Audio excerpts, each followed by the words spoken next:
Chers amis, chers fidèles, bonjour. Aujourd'hui, vendredi de la 31e semaine du temps ordinaire de l'Église, nous continuons notre méditation quotidienne avec les textes liturgiques du jour pour nous aider à grandir notre relation avec notre Seigneur, pour approfondir notre relation intime et personnelle avec lui.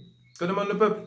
Alors aujourd'hui, l'évangile qui nous est proposé par la liturgie est l'évangile selon Saint Luc au chapitre 16, versets 1 à 8, cette parabole dite de l'intendant avisé, intendant malhonnête, qui reçoit d'ailleurs les éloges de son maître à la fin de la parabole. Alors, pourquoi il reçoit les éloges? Non pas qu'il encourage, mais il est admiratif devant la capacité de résilience de cet intendant qu'on a découvert comme étant quelqu'un de peu fiable.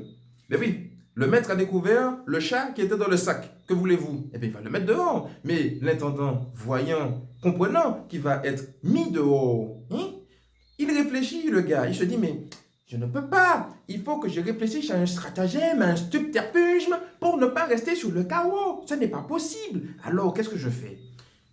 Travailler la terre? C'est pas possible. Mendier? J'aurais honte. Je sais. Je vais aller trouver un ami qui va m'aider d'ailleurs à truander l'autre. Je vais faire copain-copain avec lui, m'arranger avec lui, faire de façon à ce que l'autre me soit redevable. Et du coup, je pourrais rebondir avec lui.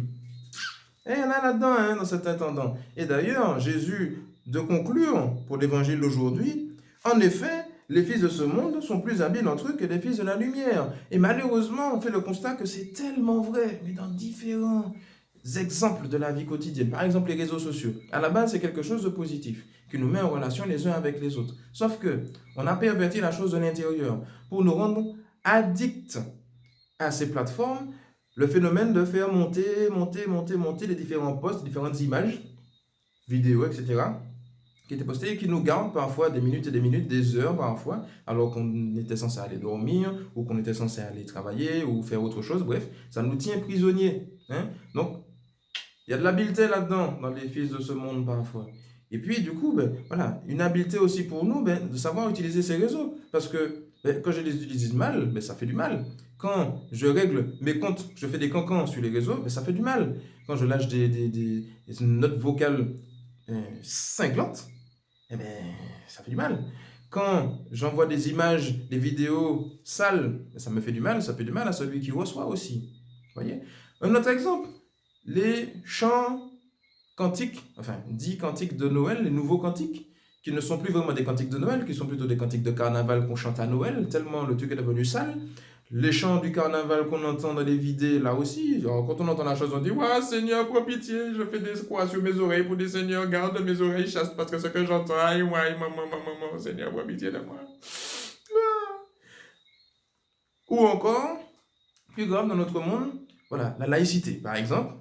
Aujourd'hui, la laïcité, c'est compris comme étant quelque chose où on veut évacuer Dieu de la sphère publique. Alors que ce n'est pas ça du tout, la laïcité. La laïcité, c'est de faire la part des choses entre les réalités de l'État et les cultes. Sachant que les deux peuvent cohabiter. Voilà. Sauf qu'aujourd'hui, c'est mal compris et du coup, les fils de ce monde veulent non seulement nous faire entrer dans une mauvaise compréhension de la laïcité, et puis du coup, nous oppressent dans cette mauvaise compréhension. Du coup, nous, comment on réagit? Voilà. Autant de choses qui nous font donc réfléchir. Et du coup, la question que cet évangile nous pose aussi, si l'intendant, lui, son objectif est de ne pas rester sur le carreau, et il est prêt à utiliser des moyens frauduleux pour ne pas rester sur le carreau. Donc comme quoi, la fin ne justifie pas toujours les moyens. Du coup, nous, notre objectif, c'est quoi? Et quels moyens allons-nous utiliser pour atteindre ces objectifs? L'objectif, c'est la vie éternelle, c'est le salut qui nous a été donné par le Christ.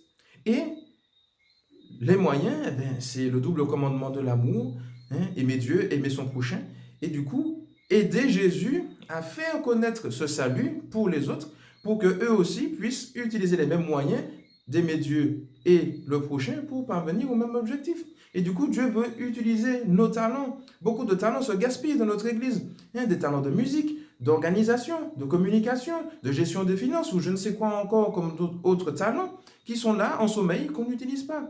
Alors, comment ne pas saluer, par exemple, la réaction de nos évêques qui ont envoyé ce référé au Conseil d'État pour que nos messes puissent être déconfinées. Et d'autres vidéos qui circulent sur les réseaux ces temps-ci pour éveiller notre conscience. Parce que oui, nous sommes des fils de lumière, nous avons reçu l'Esprit Saint et nous avons des talents et Dieu nous attend pour développer notre habileté. Le monde est en train de nous transformer comme lui le veut, alors que le Christ, lui, nous invite à transformer le monde comme lui le veut. Alors oui, réveillons-nous et que le Seigneur nous aide à être des enfants habiles pour son règne et pour sa gloire. Bonne méditation à tous et bonne journée.